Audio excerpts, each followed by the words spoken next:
कल्पना कीजिए कि कोई इंसान हफ्ते में 80 घंटे काम कर रहा है। जो आजकल बहुत आम बात है। बिल्कुल। हम्म, उसका बैंक बैलेंस लगातार बढ़ रहा है। हम्म, उसने दुनिया के तमाम सुख सुविधाएं जुटा ली हैं। हम्म। लेकिन एक रात वो अचानक जागता है और उसे महसूस होता है कि मतलब उसका जीवन पूरी तरह से खाली और अर्थहीन है। हाँ, एकदम खोखलापन। सही कहा। हम्म, आज के समय में हम इसे हसल कल्चर का परिणाम या फिर बर्नआउट कहते हैं। हम्म। हमें अक्सर लगता है कि ये आधुनिक पूंजीवाद की देन है। बिल्कुल, सबको ये लगता है। लेकिन क्या हो अगर मैं कहूं कि इस मनोवैज्ञानिक जाल के बारे में मतलब सदियों पहले ही चेतावनी दे दी गई थी। आज की हमारी इस गहरी चर्चा का विषय यही है। और हमारी स्रोत सामग्री हम्म। आज कोई आधुनिक मनोविज्ञान की किताब नहीं है, है ना? जी हाँ, आज हम विद्यापति द्वारा रचित एक अत्यंत प्राचीन और महत्वपूर्ण ग्रंथ पर चर्चा कर रहे हैं, जिसका नाम है विभाग सार। विभाग सर मतलब जीवन को अलग अलग विभागों या हिस्सों में बांटकर उसके सार को समझना। बिल्कुल। आज हमारा मिशन इस बात की गहराई में जाना है कि विद्यापति के इस प्राचीन ढांचे के अनुसार जीवन के असल विभाग क्या हैं और कैसे केवल एक ही दिशा में, खासकर सिर्फ धन के पीछे अंधाधुंध भागने से हमारे मस्तिष्क और जीवन का पूरा ढांचा ही चरमरा जाता है। तो चलिए सीधे उस दौर में चलते हैं। हाँ, चलिए इसे थोड़ा विस्तार से समझते हैं।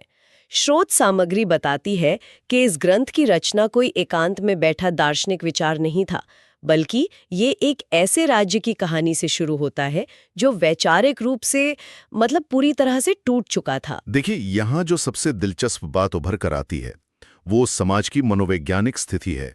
उस राज्य में एक बहुत ही अजीबोगरीब संकट मंडरा रहा था। अजीबोगरीब संकट मतलब किस तरह का? समाज मुख्य रूप से दो उग्र विचारधाराओं में बढ़ चुका था। एक तरफ वो लोग थे जो चरम भौतिकवाद में बिल्कुल अंधे हो चुके थे। उनका मानना था कि अर्थ यानी धन, संसाधन और शक्ति, बस यही ब्रह्मांड का एकमात्र सत्य है। उनके लिए सफलता का केवल एक ही पैमाना था कि किसने कितना इकट्ठा किया है। मतलब पूरी तरह से आज के हसल कल्चर जैसा ही माहौल था। बिल्कुल। और दूसरी तरफ इसकी ठीक विपरीत प्रतिक्रिया हो रही थी। कुछ लोग इस अंधी दौड़ से इतने निराश हो गए थे कि उन्होंने सब कुछ त्याग कर केवल धर्म और वैराग्य को ही अपना लिया था। अच्छा। हाँ, वे जंगलों की तरफ भाग रहे थे, यह मानकर कि भौतिक दुनिया एक भ्रम है और इससे पूरी तरह कट जाना ही एकमात्र समाधान है। लेकिन एक मिनट रुकिए, अगर हम प्राचीन साहित्यों को देखें तो उनमें तो अक्सर वैराग्य और दुनिया छोड़कर जंगलों में जाने वालों का महिमा मंडन किया जाता है। हाँ, ये सच है। तो फिर इस राज्य में इसे एक संकट क्यों माना जा रहा था? मेरा मतलब है, अगर कुछ लोग भौतिक दुनिया की दौड़ से बाहर निकल रहे थे तो इसमें समस्या क्या थी? समस्या ये थी कि जब पूरा समाज ही एक ध्रुव से दूसरे ध्रुव की तरफ भागने लगे तो पूरी सामाजिक और आर्थिक व्यवस्था ही ध्वस्त हो जाती है। जरा सोचिए। कोई बीच का रास्ता ही नहीं बचा था। बिल्कुल। अगर हर कोई वैरागी हो जाए तो अन्न कौन उगाएगा, बच्चों का पालन पोषण कौन करेगा, कमजोरों की रक्षा कौन करेगा? हाँ, ये तो सोचने वाली बात है। चरम भौतिकवाद इंसान को स्वार्थी और क्रूर बनाता है, तो चरम वैराग्य समाज को उसके मूल कर्तव्यों से विमुख कर देता है।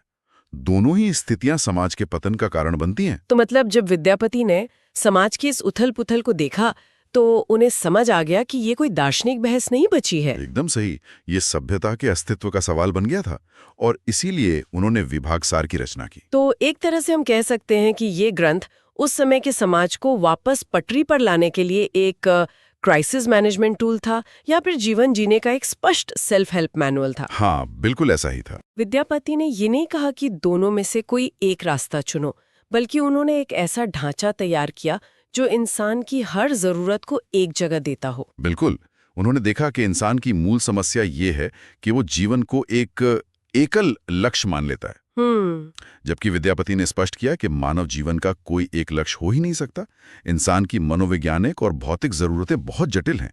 इसीलिए उन्होंने पूरे जीवन को 4 मुख्य स्तंभों या विभागों में बांट दिया: धर्म, अर्थ, काम और मोक्ष। जी। स्रोत सामग्री के अनुसार विद्यापति का तर्क था कि इन चारों में से किसी एक को भी अगर छोड़ दिया जाए या किसी एक को ही अपना सब कुछ मान लिया जाए तो जीवन का बुनियादी ढांचा ही गिर जाएगा। धर्म, अर्थ, काम और मोक्ष।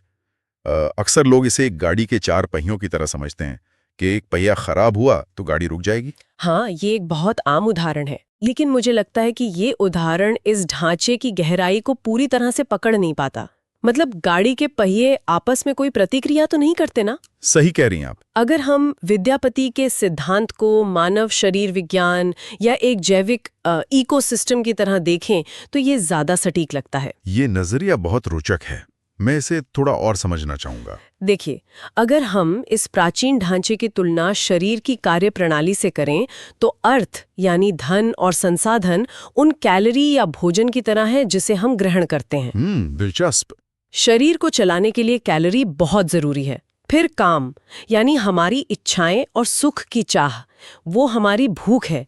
भूख ही तो हमें प्रेरित करती है कि हम जाएं और भोजन यानी अर्थ तलाशें। बिल्कुल, बिना भूख के हम कुछ नहीं करेंगे। और धर्म यानी हमारे कर्तव्य, नैतिकता और नियम, वो शरीर के मेटाबॉलिज्म या पाचन तंत्र की तरह है। अरे वाह। ये तय करता है कि वो कैलोरी शरीर में कैसे पचेगी और कहाँ इस्तेमाल होगी।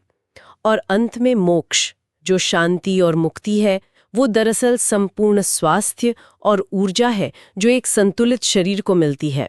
ये एक बहुत ही शानदार और सटीक तुलना है। अगर हम इसी जैविक ढांचे के नजरिए से विभागसार के मनोवैज्ञानिक पहलू को समझें तो चीजें एकदम साफ हो जाती हैं। हाँ, एकदम। जब व्यक्ति के भीतर काम यानी भूख अनियंत्रित हो जाती है और वो बिना धर्म रूपी पाचन तंत्र के काम करती है तो मस्तिष्क का जो रिवॉर्ड सिस्टम है वो पूरी तरह से हैक हो जाता है। मतलब इंसान बस भागता ही रहता है। बिल्कुल, इंसान सिर्फ अर्थ यानी कैलोरी जमा करने लगता है। अब चूंकि उसका मेटाबॉलिज्म काम नहीं कर रहा है, इसलिए वो अर्थ ऊर्जा नहीं देता, बल्कि वो एक बीमारी का रूप ले लेता है। जैसे जरूरत से ज्यादा कैलोरी शरीर को नष्ट कर देती है, पर भागने लगता है जहां उसे वही पुरानी खुशी पाने के लिए हर दिन पहले से ज्यादा धन चाहिए होता है। संतुष्टि गणितीय रूप से असंभव हो जाती है। ये गणितीय रूप से असंभव वाली बात बहुत गहरी है, लेकिन यहाँ मेरे मन में एक सवाल और उठ रहा है जो शायद बहुत से लोगों को परेशान करे। पूछिए। आपने कहा कि अर्थ और काम मानव जीवन के बहुत महत्वपूर्ण विभाग हैं, लेकिन अगर हम बुनियादी तौर पर देखें तो धन की चाहत और अपनी इच्छाओं की पूर्ति, ये दोनों तो पूरी तरह से स्वार्थ से जुड़े हुए विचार है ना?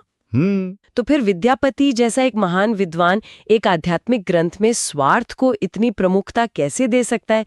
क्या एक विरोधाभास नहीं है? देखिए, ये विरोधाभास सिर्फ तब लगता है जब हम इच्छाओं को बुरा मान लेते हैं। स्रोत सामग्री बहुत गहराई से इस बात को स्पष्ट करती है कि काम और अर्थ स्वार्थ नहीं है। अच्छा। बल्कि ये इंसान के अस्तित्व की मौलिक ड्राइव या प्रेरणाएं हैं। विद्यापति ये समझते थे कि मानव स्वभाव से इच्छाओं को जबरन खत्म करना मनोवैज्ञानिक तौर पर बहुत खतरनाक होता है। मतलब उन्हें दबाना सही नहीं है? बिल्कुल नहीं। जब इच्छाओं को दबाया जाता है तो वे खत्म नहीं होती, बल्कि वे इंसान के भीतर कुंठा और न्यूरोसिस का रूप ले लेती हैं। ग्रंथ ये नहीं कहता कि इच्छाएं मत रखो, वो कहता है कि इच्छाओं को स्वीकार करो, उन्हें पूरा करो, लेकिन उन्हें धर्म के ढांचे के भीतर रखो। यानी अगर कोई अपनी महत्वाकांक्षाओं को नहीं मानेगा तो वो खुद से ही झूठ बोल रहा है। हाँ, और यही कारण है कि जो लोग बिना अपनी इच्छाओं को समझे सीधे वैराग्य की तरफ भाग रहे थे, वे भी दरअसल एक भ्रम में थे। वे बस भाग रहे थे। हाँ, वे अपनी जिम्मेदारियों यानी अपने धर्म से भाग रहे थे। इसीलिए विद्यापति कहते हैं कि अर्थ और काम को खारिज मत करो, बल्कि उन्हें धर्म के द्वारा दिशा दो, ताकि अंततः मोक्ष तक पहुंचा जा सके। बिना इन दोनों विभागों को संतुष्ट और नियंत्रित किए मोक्ष पाना तकनीकी रूप से असंभव है। ये सिद्धांत सुनने में बहुत तार्किक और स्पष्ट लगता है, लेकिन असल जिंदगी इतनी सीधी नहीं होती ना? बिल्कुल नहीं। जब कोई व्यक्ति धन कमाने की अंधी दौड़ में शामिल होता है तो वो ये नहीं सोचता कि उसका मेटाबॉलिज्म खराब हो रहा है, वो तो बस दौड़ता रहता है। सही कहा। तो स्रोत सामग्री में ये असंतुलन असल जिंदगी में कैसा दिखता है, इसे समझाने के लिए एक बहुत ही शक्तिशाली कहानी दी गई है। एक ऐसी युवक की कहानी जिसने इस 4 स्तंभों वाले ढांचे को पूरी तरह से नकार दिया था। हाँ, वो कहानी इस पूरे ग्रंथ का व्यवहारिक केंद्र है। वो युवक कोई बुरा इंसान नहीं था, वो बस एक ऐसा इंसान था जो इस भ्रम का शिकार हो गया था कि अर्थ ही जीवन की हर समस्या का समाधान है। सिर्फ पैसा ही सब कुछ है। बिल्कुल। उसने अपनी पूरी जीवन ऊर्जा सिर्फ और सिर्फ संसाधनों को जुटाने में लगा दी। अगर हम अपनी उस जैविक तुलना पर वापस जाएं, तो उसने अपना पूरा ध्यान सिर्फ कैलोरी बटोरने पर लगा दिया था। हाँ? उसकी भूख असीमित हो चुकी थी और उसने अपने पाचन तंत्र को, मतलब धर्म को, पूरी तरह से निष्क्रिय कर दिया था। बिल्कुल ऐसा ही हुआ। ग्रंथ उस युवक के मनोवैज्ञानिक पतन का बहुत बारीक विवरण देता है। शुरुआत में जब उसने पैसा कमाना शुरू किया तो उसे समाज में रुतबा मिला, लेकिन धीरे धीरे अर्थ ने उसके जीवन के बाकी सभी विभागों को निगलना शुरू कर दिया। उसने अपने परिवार को समय देना बंद कर दिया क्योंकि उसे लगता था कि समय का मतलब सिर्फ पैसा कमाना है, जो आज के हसल कल्चर में बहुत आम है। एकदम। उसने समाज के प्रति अपनी उन जिम्मेदारियों से मुंह मोड़ लिया जो कोई आर्थिक लाभ नहीं देती थी। बाहर से देखने पर तो वो उस राज्य का सबसे सफल व्यक्ति लग रहा होगा। हाँ, बाहर से वो सफलता के शिखर पर था, लेकिन अंदर